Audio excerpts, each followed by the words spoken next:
Assalamualaikum warahmatullahi wabarakatuh. Bismillahirrahmanirrahim. Kita akan memulai mata kuliah pemrograman metode perancangan program. Pada kali ini pertemuan yang kedua, yaitu program data dan pseudocode. Ini adalah pertemuan kedua dari mata kuliah metode perancangan program. Oke, baik. Apa tujuan dari mata kuliah ini? Perlu kita ketahui bahwasanya antara mata kuliah yang tahun 2022 dengan 2021 ini ada sedikit penambahan. Jadi kalian nanti perlu mempelajari modul-modul yang semester lalu atau video-video yang ada di BSI. Karena di BSI ini adalah algoritma dan pemrograman, sedangkan kita kali ini adalah program data dan pseudocode. Baik, tujuannya adalah untuk memperkenalkan perintah-perintah dasar, perintah-perintah dasar yang sering digunakan. Ada keyword dan juga ada variabel. Kemudian juga punya tujuan untuk mendefinisikan tiga struktur kontrol dasar, yang mana dalam teori ini sudah ada ketetapannya bahwasanya dalam merancang pseudocode ini ada tiga struktur kontrol dasar. Terus kemudian dari ketiga struktur kontrol dasar ini kita nanti implementasikan dalam pseudocode, dan kemudian yang terakhir adalah bagaimana kalimat-kalimat atau perintah-perintah itu bisa diimplementasikan, dideskripsikan pada data program. Garis besarnya adalah kita akan membahas tentang apa itu program data, terus bagaimana cara coding pseudocode atau menulis perintah pseudocode. Yang berikutnya ada istilahnya ada variabel-variabel yang bermakna, serta teori struktur. Baik, kita awali dengan pengenalan terlebih dahulu. Jadi program itu ditujukan untuk memproses data. Jadi kita harus punya pemahaman yang baik tentang bagaimana sifat dan struktur data yang diproses.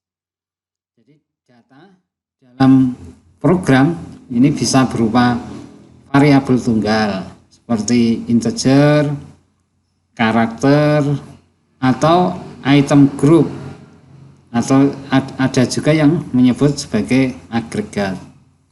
Seperti array itu lare ya, istilahnya lare, atau file. Kemudian ada variabel konstanta dan literal. Jadi variabel itu adalah nama yang diberikan untuk kumpulan sel memori yang dirancang untuk menyimpan item data tertentu. Nanti kita bahas lebih lanjut tentang variabel itu seperti apa, itu nanti pada slide berikutnya. Nah, dikatakan variabel ini karena nilai yang disimpan dalam sel memori tersebut, dalam variabel tersebut ini bisa berubah atau bervariasi saat program dijalankan. Misalnya variabel yang disebut ini variabel ya total amount. Ini misalkan total belanja berapa ini, atau total pembayaran berapa, mungkin bisa berisi nilai selama eksekusi program. Kan kemungkinan total pembayaran antara konsumen satu dengan konsumen yang lain ini berbeda, namun programnya sama, variabelnya juga sama, sehingga nilai dari total amount ini bisa saja berubah-ubah. Terus kemudian yang berikutnya ada konstanta. Konstanta ini sebuah ketetapan item data dengan nama dan nilai yang tetap. selama eksekusi program. Jadi misalkan saja diskon itu 50% atau berapa, misalkan ini nama 50 diberikan untuk item data yang berisi nilai 50. Dan berikutnya ada istilah literal. Literal itu adalah konstanta yang namanya adalah representasi tertulis dari nilainya. Nanti kita lihat. Kemudian tipe data. Tipe data ini di awal program, programmer ini harus secara jelas mendefinisikan bentuk atau jenis data. Tipe data dapat berupa item dasar data atau struktur data. Nah, item dasar data adalah item yang berisi variabel tunggal yang selalu diperlakukan sebagai satu unit. Item data ini biasanya diklasifikasikan ke dalam tipe data. Tipe data terdiri dari satu set nilai data dan satu set operasi yang dapat dilakukan pada nilai-nilai tersebut. Tipe data dasar yang paling umum adalah yang pertama integer. Mungkin kita sudah tahu yang namanya integer, istilahnya bilangan bulat intinya ya. Bilangan bulat, baik itu positif maupun negatif atau nol. Ini contohnya adalah 3, terus kemudian 576, 0, min 5, dan seterusnya. Kemudian ada float. Float ini mewakili satu set angka, bisa positif, bisa negatif, yang mencakup nilai sebelum atau setelah titik desimal. Ini ada koma-komanya, bisa ini ya, 19,2, 1,92 atau 1000 sekian, pangkat sekian, min 0,01 dan lain sebagainya. Ini istilahnya float. Kemudian char, atau karakter ini sebenarnya ya. Ini mewakili set karakter pada keyboard ditambah beberapa spesial karakter, seperti halnya ada A besar, ini ya karakter ya, karakternya itu A besar, terus kemudian B kecil, C kecil, A, C besar. Ini masih tergolong kepada karakter. Sedangkan spesial karakter itu ada @ ada istilahnya simbol dolar, kemudian tanda seru dan lain sebagainya. Berikutnya ada boolean. Ini boolean ini mewakili hanya dua nilai atau dua kemungkinan dari salah satunya. Ini misalkan kita ibaratkan ada saklar on off istilahnya ya. Kalau on itu 1, kalau off itu 0, atau true false, benar atau salah. Laki-laki, perempuan, siang, malam, dan lain sebagainya itu boolean. Struktur data itu adalah struktur yang terdiri dari item data lainnya. Item data yang dikandungnya adalah komponennya yang mungkin berupa item data dasar atau struktur data lainnya. Dalam struktur data dikelompokkan bersama dengan cara tertentu yang mencerminkan situasi yang terkait dengan program. Adapun struktur data ini yang paling umum adalah record atau istilahnya baris ya. Kumpul dalam satu baris tabel ya, dalam satu baris tabel ada record, kumpulan item data atau bidang yang semuanya memiliki hubungan dengan satu sama lain. Misalnya dalam mahasiswa ini bisa berisi catatan nama mahasiswa, terus kemudian nomor, NIM, alamat, mata pelajaran, dan lain-lain. Kemudian ada file atau istilahnya tabel, kumpulan catatan terkait misalkan file siswa, mungkin berisi kumpulan catatan tentang siswa. Dalam tabel itu kan ada nanti beberapa recordnya ya.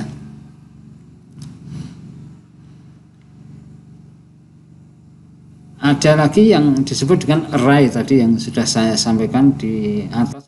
Array ini adalah lare istilahnya, atau struktur data yang terdiri dari sejumlah variabel atau data item yang semuanya memiliki tipe data yang sama dan diakses oleh yang namanya sama. Misalnya sebuah array disebut skor, mungkin berisi kumpulan nilai ujian. Akses ke masing-masing item dalam array adalah dibuat dengan menggunakan indeks atau subscript di samping nama array. Misalkan skor 3 ini mewakili ketiga dalam array yang disebut dengan skor. Nah, nanti akan ada contohnya sendiri. Array itu kan ada yang 2 dimensi, ada yang 3 dimensi, dan lain sebagainya. Itu seperti apa. Kemudian ada string, kumpulan karakter yang bisa tetap atau variabel. Sebagai contoh string Jenny Parker, misalkan ini Jenny Parker, ini dapat mewakili struktur data string sebagai nama siswa.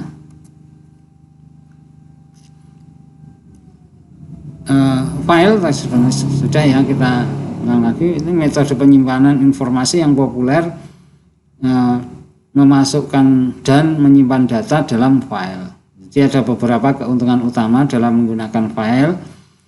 Yang pertama adalah beberapa program berbeda dapat mengakses data yang sama.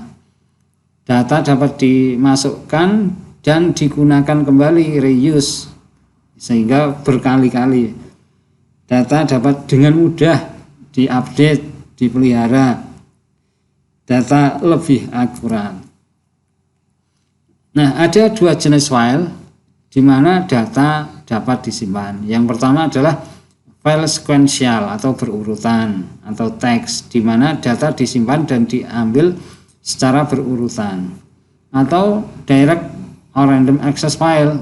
Nah, file akses langsung atau diacak, di mana data disimpan dan diambil secara acak menggunakan kunci atau indeks, atau istilahnya primary key. Terus kemudian dalam catatannya, file berurutan ini dapat dibuka untuk membaca atau menulis, tetapi tidak keduanya operasi pada file yang sama. Jadi tidak bisa langsung untuk membaca dan menulis pada file yang sama. Sehingga kalau file akses ini dapat dibuka untuk membaca dan menulis di berkas yang sama, artinya bisa read and write. Jadi yang tadi yang istilahnya secara berurutan tadi hanya bisa untuk view saja, sedangkan ini bisa read write. Validasi data. Jadi data harus selalu menjalani pemeriksaan validasi sebelum diproses oleh program. Nah, data yang berbeda memerlukan pemeriksaan yang berbeda pula dan bisa sangat spesifik. Namun, pemeriksaan validasi data yang paling umum adalah sebagai berikut. Yang pertama adalah jenis yang benar. Jadi data input harus sesuai dengan definisi tipe data yang dinyatakan di awal program. Misalkan saja di situ yang diinput harus angka, selain angka tidak boleh. Ketika ada yang input selain angka, diinput karakter, maka ada pesan kesalahan, atau sebaliknya. rentang yang benar. Data input harus berada dalam kumpulan rentang nilai yang diperlukan. Misalkan karakter, karena dalam membuat tabel itu kan kita harus menentukan berapa dalam setiap record itu nanti setiap variabelnya itu bisa menampung berapa, dalam setiap tabel itu bisa menampung berapa. Karakter ini tujuannya adalah untuk menghemat, karena dia harus, istilahnya harus memesan ruang terlebih dahulu. Nah, ini harus tepat. Panjang yang benar, data input misalkan string harus benar panjangnya. Kelengkapan semua bagian wajib harus ada. Terus kemudian juga tanggal ini harus dengan format yang bisa diterima. Ini harus, kadang-kadang biasanya date time ini masing-masing program punya ciri khas sendiri, karena untuk date time terus kemudian currency ini kan mengingat setiap negara ini punya format yang berbeda-beda, sehingga terkadang menyebabkan kesalahan. Biasanya kan kalau di Indonesia kan tanggal, bulan, tahun. Ada juga yang kalau sistem dari yang lain ada yang tahun, bulan, tanggal, atau bulan, tanggal, tahun. Nah, kita sekarang ke Sudokode. Secara garis besar bagaimana kita akan nulis Sudokode, kemudian ada meaningful name, dan kita akan bicara tentang teorinya dari Sudokode tersebut. Nah, dalam merancang algoritma, fakta yang perlu diingat bahwa komputer melakukan serangkaian instruksi yang kita tulis. Jika kita menggunakan kata dan frasa dalam semu Sudokode yang sesuai dengan sejumlah 6 operasi dasar komputer. Jadi dalam nulis Sudokode ini kan ada prinsip 6 dasar agar instruksi yang kita berikan kepada komputer ini bisa dilaksanakan. Yang pertama, prinsip dari operasi komputer adalah komputer ini bisa menerima input. Kemudian komputer bisa memberikan output. Komputer bisa melakukan operasi atau proses, operasi aritmetika, perhitungan, dan lain sebagainya. Komputer dapat menetapkan, memberi nilai ke variabel atau memori, ini juga masuk dalam proses tersebut. Komputer ini juga bisa membandingkan dua variabel dan juga dapat memilih salah satu dari dua tindakan alternatif yang ada. Ini juga masuk dalam proses. Dan yang keenam, komputer dapat mengulangi sekelompok perintah atau tindakan, atau istilahnya ini looping ya.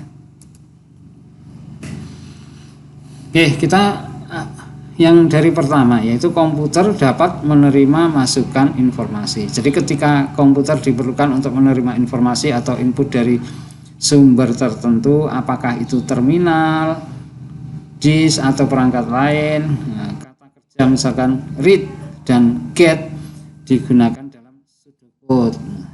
Read biasanya digunakan ketika algoritma menerima input dari record pada file, sedangkan get digunakan ketika algoritma menerima input dari keyboard. Nanti ada read dan ada get. Contoh instruksi Sudokode untuk menerima informasi ini. Read, nah ini dari algoritma ya, student name. Kemudian get, sistem data ini menunggu inputan dari keyboard. Read number 1, number 2, get tax code atau istilahnya kode pajak. Jadi setiap contoh menggunakan kata kerja tunggal read atau get diikuti oleh satu atau lebih kata benda untuk menunjukkan data apa yang akan diperoleh. Terus kemudian komputer dapat mengeluarkan informasi. Ketika komputer diperlukan untuk mengirimkan informasi atau output ke perangkat, kata kerja print, write, output istilahnya, atau display digunakan dalam pseudocode. Print biasanya digunakan ketika output akan dikirimkan ke printer, sedangkan write digunakan ketika output akan ditulis ke file. Jika output akan ditulis ke layar, kata-kata output atau display digunakan dalam pseudocode. Contohnya ini ya, print program completed, write ini dimasukkan customer record to master file, path atau out name, address and postcode, output total text, display end of data. Ini contohnya ya.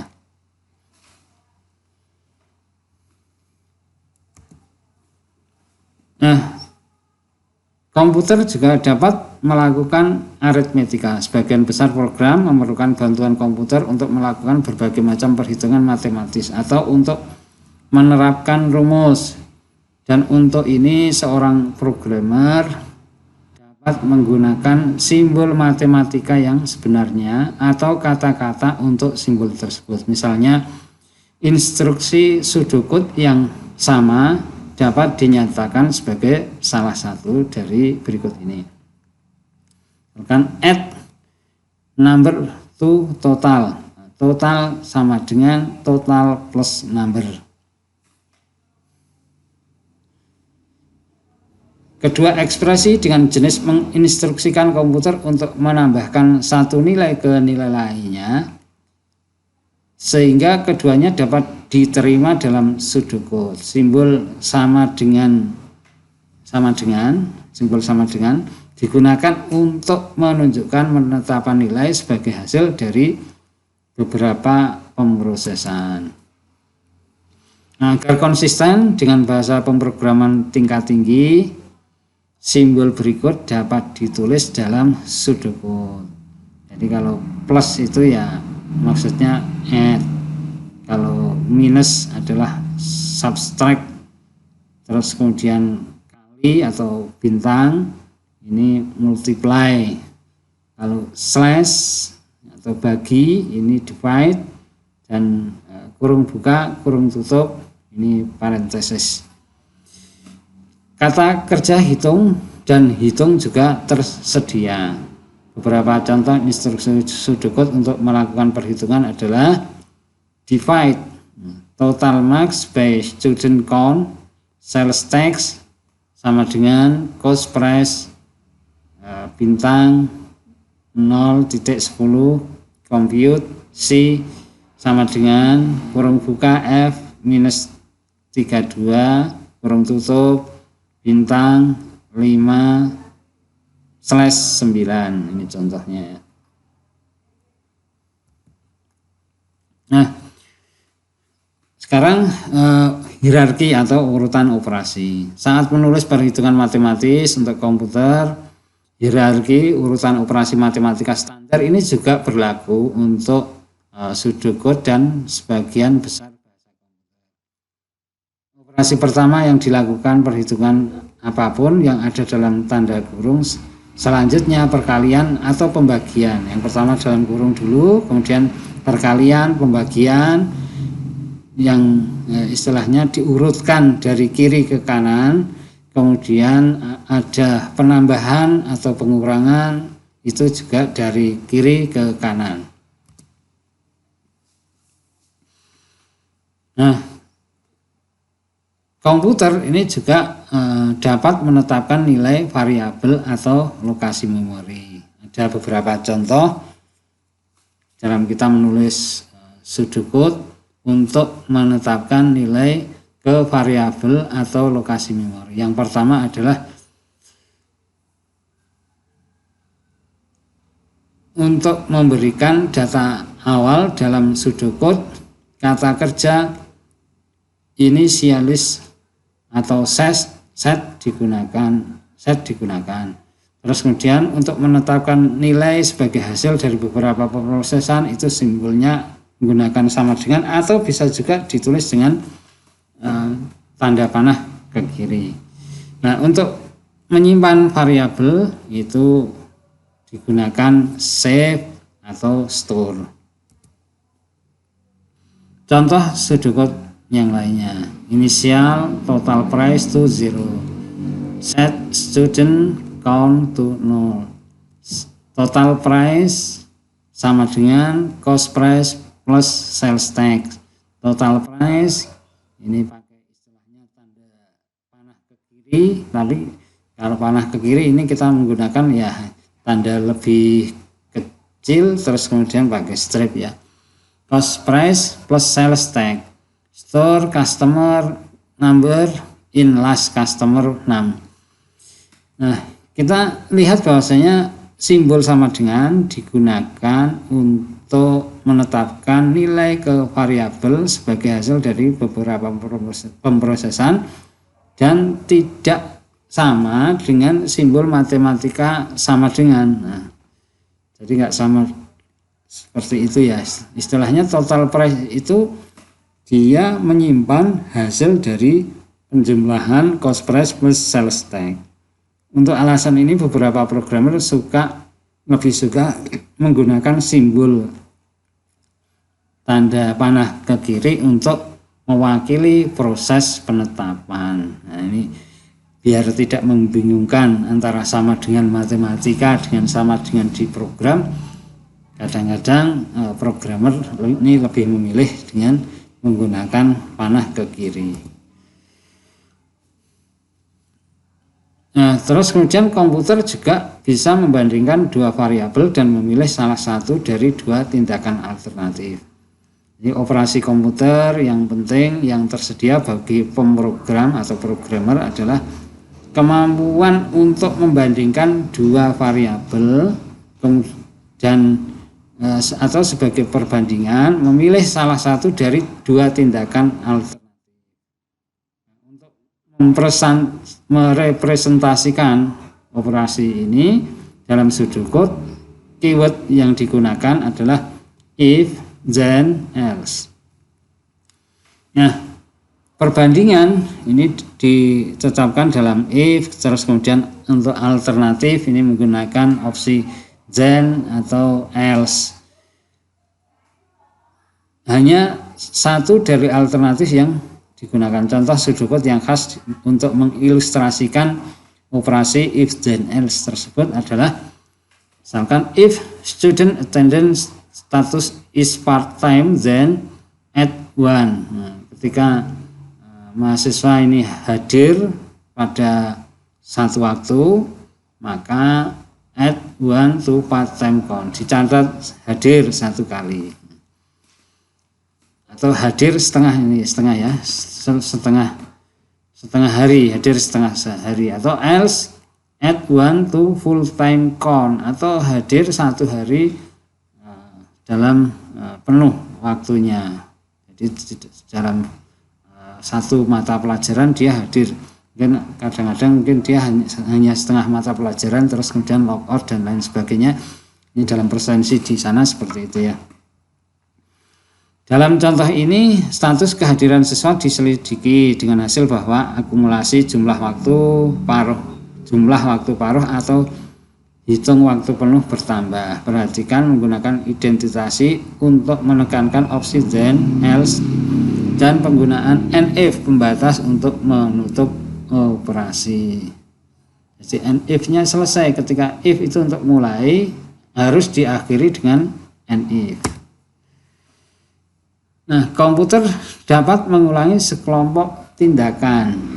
Bagaimana kalau tadi kan hanya tindakannya hanya satu saja. Kalau setelah masalahnya dalam satu kelompok, misalkan tindakannya harus begini, A, B, C, D, dan lain sebagainya. Ketika ada urutan langkah pemrosesan yang perlu diulang, dua kata kunci do, while, dan undo ini digunakan dalam pseudocode. Nah, pengulangan sekelompok tindakan ditetapkan dalam klausa do, while. Dalam tindakan yang akan diulang tercantum di bawahnya sebagai contoh, misalkan do while student total kurang dari 50, read student record. Print student name address to report, add 1 to student total, and do. Jadi ini harusnya di atasnya ada berapa sebenarnya student awal itu. Jadi dia yang pertama adalah membaca student total itu ada berapa. Ketika student total itu kurang dari 50, misalkan baru ada 1, maka dia akan membaca record dari student. Terus kemudian menampilkan student name address to report untuk dipindah ke dalam laporan.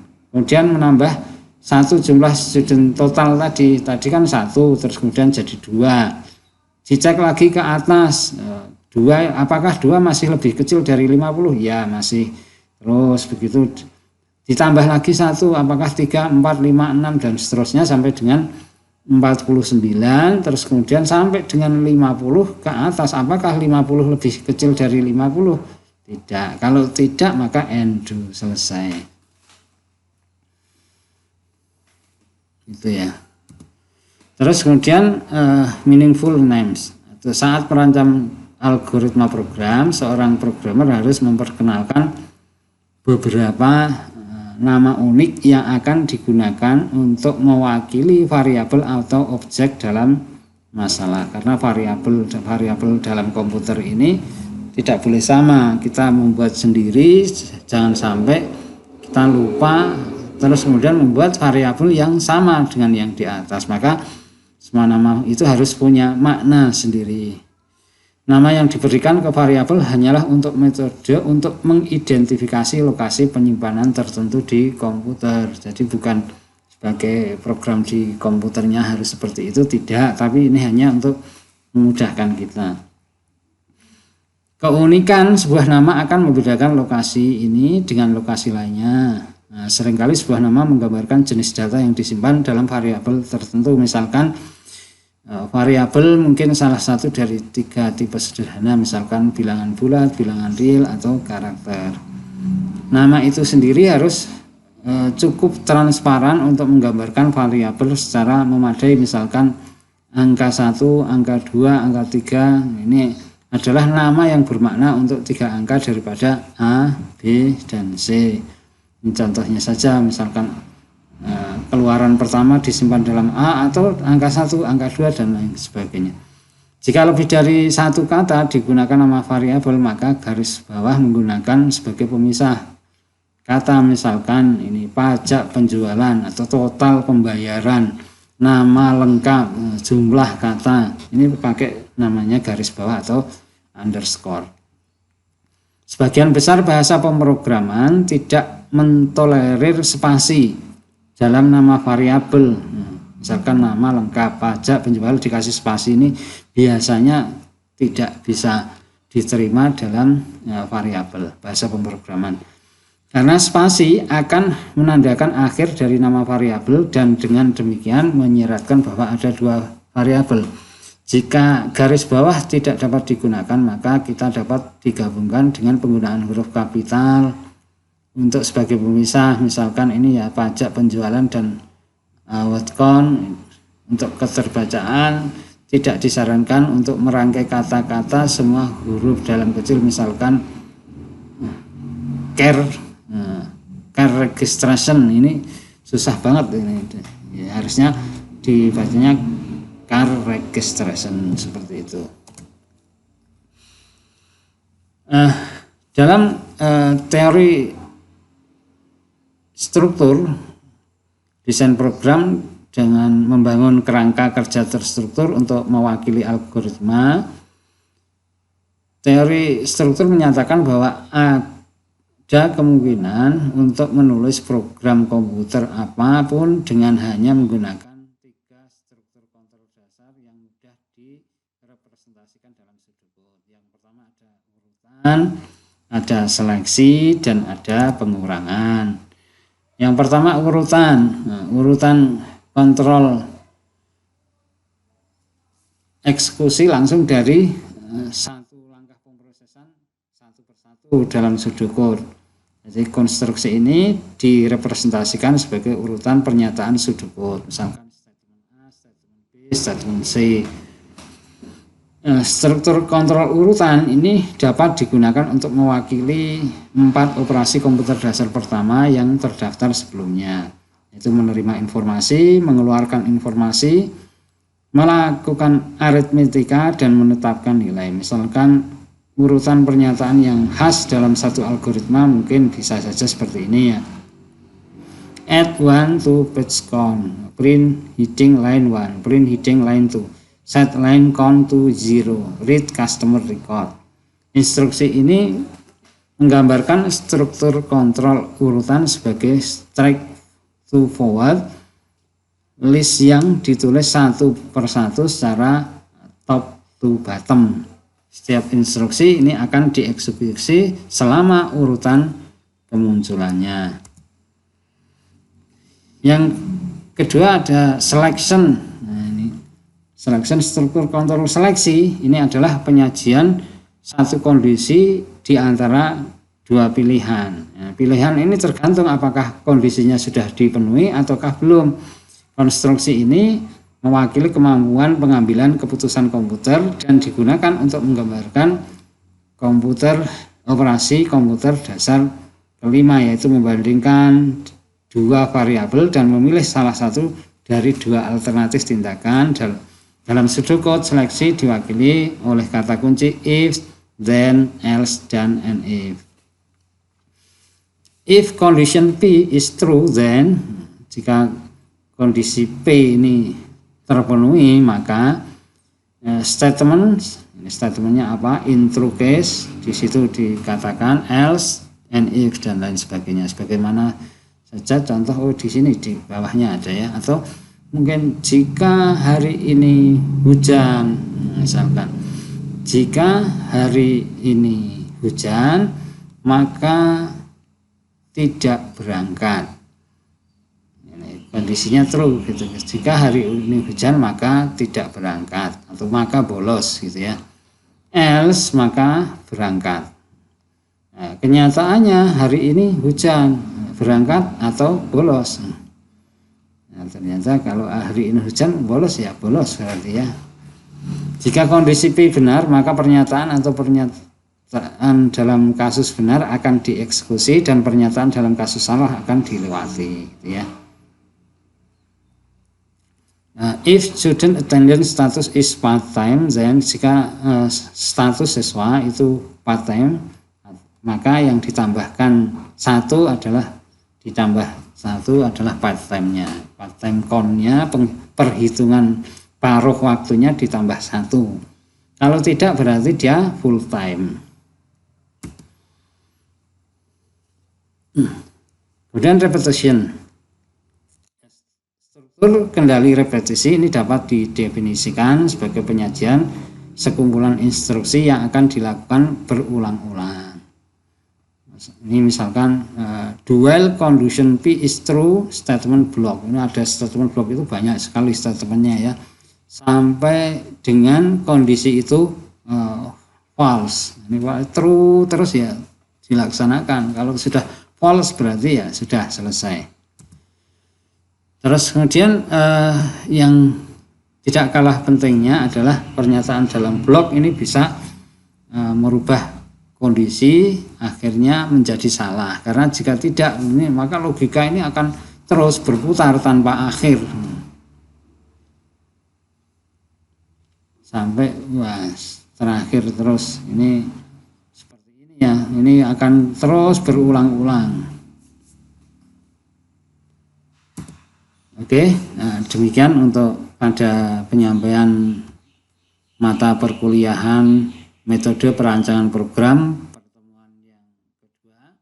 Mudah-mudahan bisa diterima. Apabila ada yang kurang, saya mohon maaf yang sebesar-besarnya. Perlu dipahami bahasanya sekalian juga mempelajari video-video yang lain dalam metode perancangan program, yaitu algoritma dan pemrograman. Demikian dari saya. Terima kasih atas perhatiannya. Assalamualaikum warahmatullahi wabarakatuh.